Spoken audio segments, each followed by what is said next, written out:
નમસ્કાર દોસ્તો, ઘણા સમયથી કોન્સ્ટેબલનું રિઝલ્ટ આવવાની તૈયારીમાં છે.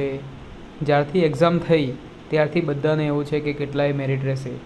બધા મિત્રોના રિઝલ્ટ પણ આવી ગયું, માર્ક્સ પણ આવી ગયા અને બધા મિત્ર વર્તુળના માર્ક્સ જાણ્યા.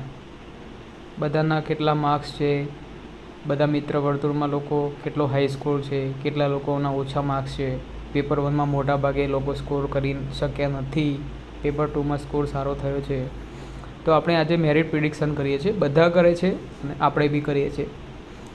તો કોન્સ્ટેબલ મેરિટ 2025 કેટેગરીમાં male, female, general, SCBC, SC, ST.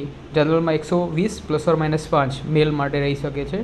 Female માટે 110 ± 5. મોટાભાગે ફિમેલનું ઓછું જ રહેશે. કોન્સ્ટેબલ એવી સર્વિસીસમાં ફિમેલ ઓછી જોડાય છે એટલે મેરિટ નીચું રહી શકે છે. SCBCમાં 115 ± 5, 100 ± 5 ફિમેલ માટે. SC માટે 112 ± 5 મેલ માટે. ફિમેલ માટે 100 ± 5.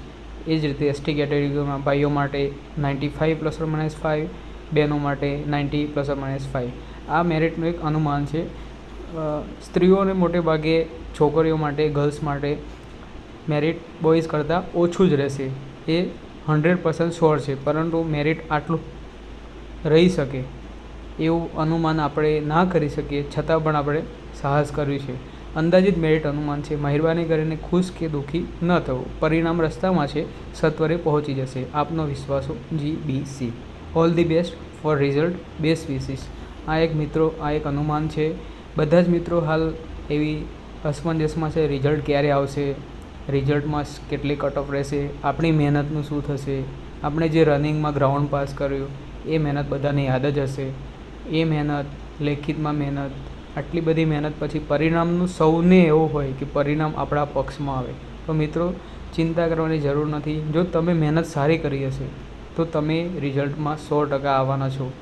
કદાચ કંઈ કમી રહી ગઈ હોય તો બીજો ટ્રાય કરવાનો, નેક્સ્ટ ટાઈમ આપણને સફળતા મળશે. પરંતુ આ મેરિટ એક અનુમાન છે. હજુ રિઝલ્ટ આવે પછી ફાઇનલ થશે, એટલે કોઈએ આને સિરિયસલી લેવું નહીં. એન્જોય કરો હાલ. જ્યાં સુધી રિઝલ્ટ ના આવે ત્યાં સુધી આપણે આપણી જાતને પાસ ગણીશું. બરાબર છે મિત્રો? Okay, thank you.